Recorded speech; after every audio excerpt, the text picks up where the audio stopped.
भाई लोग ये वीडियो काफ़ी ज़्यादा शॉर्ट होने वाली है, but let me clear it to you that why burnout is dangerous thing.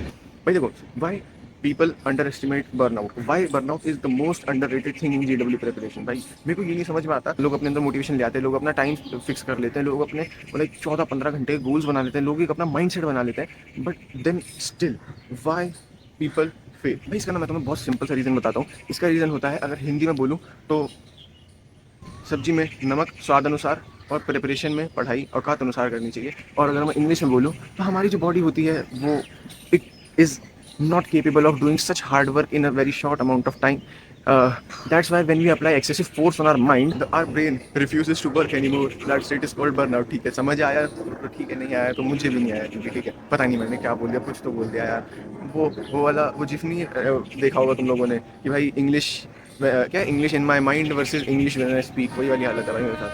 तो खैर तो भाई अब ये तो बात कर ली कि बर्नआउट होता क्या है, तुम्हें हिंदी में बता दिया, तुम्हें इंग्लिश में बता दिया। अब मैं बताता हूँ कि हाउ टू फिक्स बर्नआउट।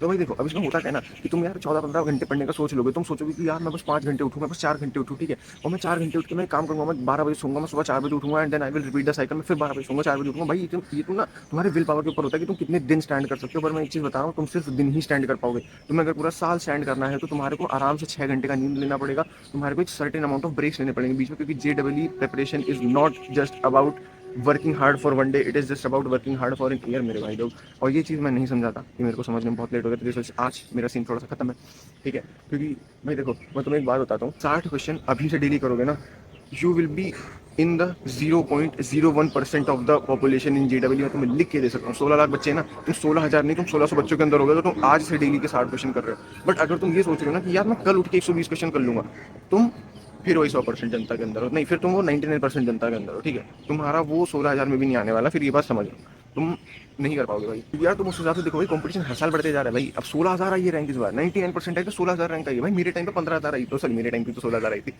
मैंने जब 12वीं में दिया था तब 15,000 थी भाई रैंक 99 पे, सोचो भाई ये हालत है कंपटीशन की। और पेपर डे बाय डे तुम्हें पता ही है एनटी क्या करता जा रहा है, कभी आंसर की गलत कर दे रहा है, वो भी उसने मेरी शिफ्ट की ठीक नहीं करी, ठीक है। तो भाई देखो, karma is another thing, fate is another thing in these things. लेकिन भाई जितना तुम अपनी तरफ से दे सकते हो ना भाई, तुम प्रॉपर दो, ठीक है।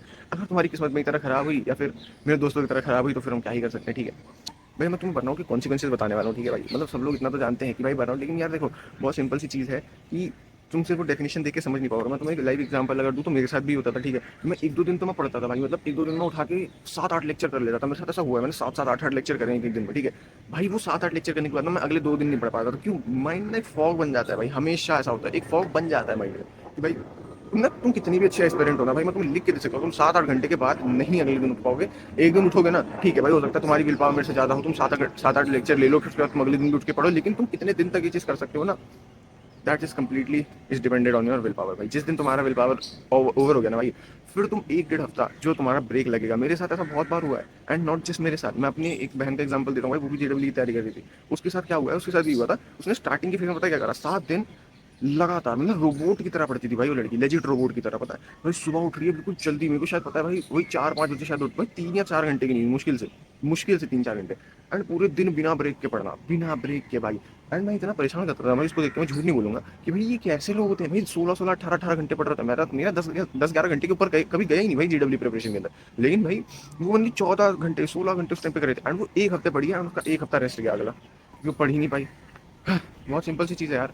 तो what is the conclusion of this video भाई? इस वीडियो का कंक्लूजन एक सिंपल सी चीज़ है कि यार छोटी छोटी चीज़ों को अंडर एस्टिमेट मत करो, ठीक है। लोग बहुत ही बड़ी चीज़ों पे ध्यान दे लेते हैं, लोग अपना टाइम मैनेजमेंट कर लेते हैं, लोग अपना हार्ड वर्क सेट कर लेते हैं, लोग अपना माइंड सेट कर लेते हैं, लोग अपनी फिजिकल एक्टिविटीज़ बढ़ा लेते हैं, लोग अपनी एनर्जी कंजर्व कर लेते हैं, बट लोग एक चीज़ भूल जाते हैं, जो कि होता है एक बहुत ही फेमस कोट, क्या कि नमक स्वाद अनुसार और पढ़ाई के घंटे औकात अनुसार ही रखने चाहिए। यस, क्या क्या ही कितना ज़्यादा प्राउड फील कर रहा हूँ ना ये डायलॉग को 2 बार बोलने का। ये डायलॉग भी किसी का कॉपी है, बट छोड़ो भाई, अब तो यूट्यूब की नी भी कॉपिंग पे खड़ी है, तो मैं क्या कर सकता हूँ।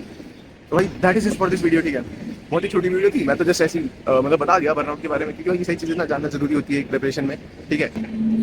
तैयारी करते रहो यार, और क्या करोगे।